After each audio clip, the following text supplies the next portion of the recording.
राम राम। देखकर बाधा विविध जो कोटि घबराते नहीं, रह भरोसे भाग्य के जो व्यर्थ पछताते नहीं।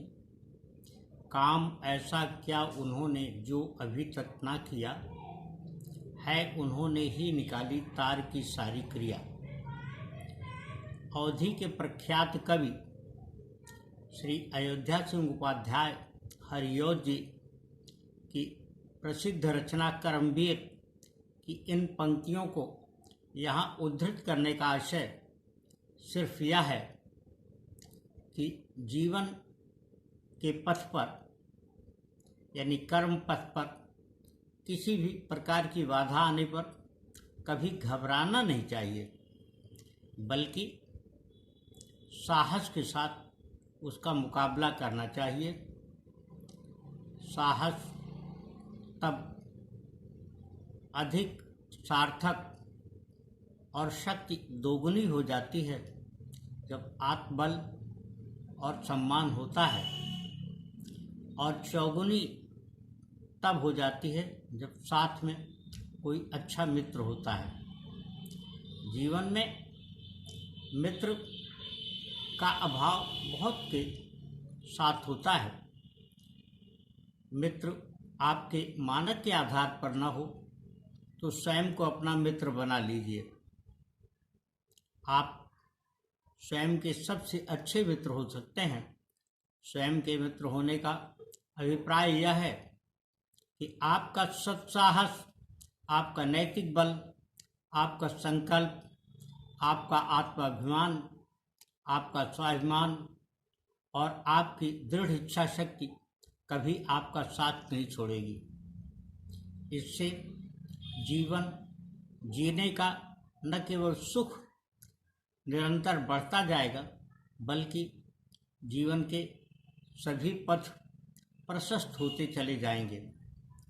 जो लोग किन्हीं कारणों से जीवन में हार जाते हैं, खुदकुशी कर लेते हैं, उसका एक बहुत बड़ा कारण उनमें इच्छा शक्ति का अभाव होना है। लेकिन जो मूल वजह है इसकी कि उन्हें जिंदगी जीने की शिक्षा सही तरीके से नहीं मिली होती है। कहने की आवश्यकता नहीं कि इसके लिए जिम्मेदार कौन होता है। अपने बाल्य, अपने बच्चों, अपनी संतान की शिक्षा की सही जिम्मेदारी उनके माँ बाप, उनके अभिभावकों पर होती है। जो माँ बाप अथवा अभिभावक अपनी संतान, अपने बच्चों को सही शिक्षा दे पाने में असफल रहते हैं, कारण कुछ भी हो, इसकी जिम्मेदारी भी उन्हीं पर ही होती है।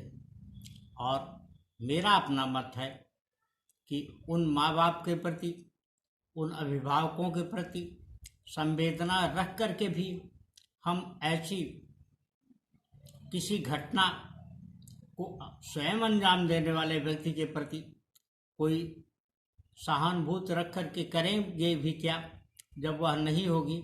लेकिन उसे ले करके कभी अनावश्यक शोक भी नहीं करना चाहिए। यह निरर्थक है और इससे अपना समय बर्बाद होता है। जीवन में सच्चे मित्र का और अच्छे मित्र का होना बहुत आवश्यक होता है। मित्रता के लिए बहुत आवश्यक होती है आस्था। वह आस्था अखंड विश्वास और अनन्य प्रेम के रूप में होती है। प्रेम ऐसा जो दूसरे किसी से ना हो, और विश्वास ऐसा जो अविचल रहे।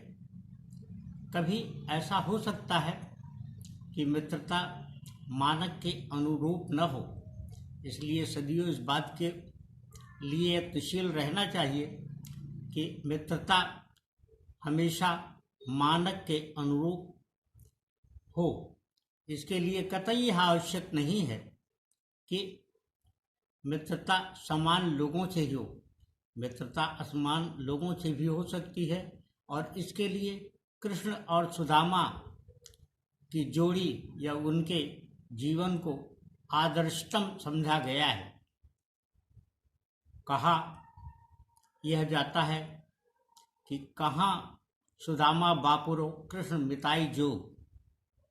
इस उदाहरण से हम यह समझ सकते हैं कि एक तरफ राजकुमार के रूप में श्री कृष्ण और दूसरी तरफ एक गरीब ब्राह्मण परिवार का सुदामा, लेकिन मित्रता दोनों में इसलिए हुई कि एक दूसरे के प्रति अनन्य प्रेम और अखंड विश्वास स्थापित हुआ।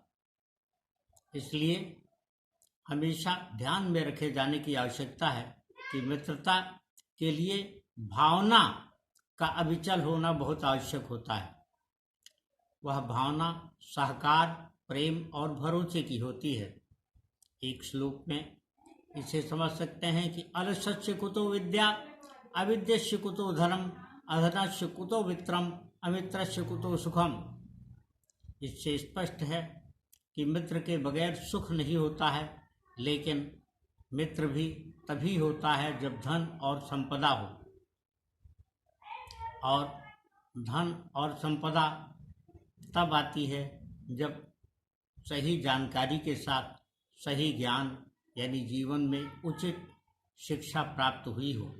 उचित शिक्षा प्राप्त करने और कराने की जिम्मेदारी प्रथम दृष्टया अभिभावक की होती है या माँ बाप की होती है। हर माँ बाप को इसके लिए सदैव सतर्क रहना चाहिए। अपने पुत्रों, अपनी पुत्रियों, अपनी संतान या किसी भी बाल्य के प्रति जिसके वो अभिभावक हों, उनके प्रति हमेशा सजग रहने से ही यह कार्य बन सकता है। और इसके लिए सदैव न केवल समर्पित रहना चाहिए, बल्कि सचेष्टता और सतर्कता भी नितांत आवश्यक है। यह होने पर जीवन सुखमय हो जाएगा, होता जाता है, और संकल्प तथा साधना के साथ निरंतर रहने से जीवन को अभीष्ट तक ले जाया जा सकता है। राम राम।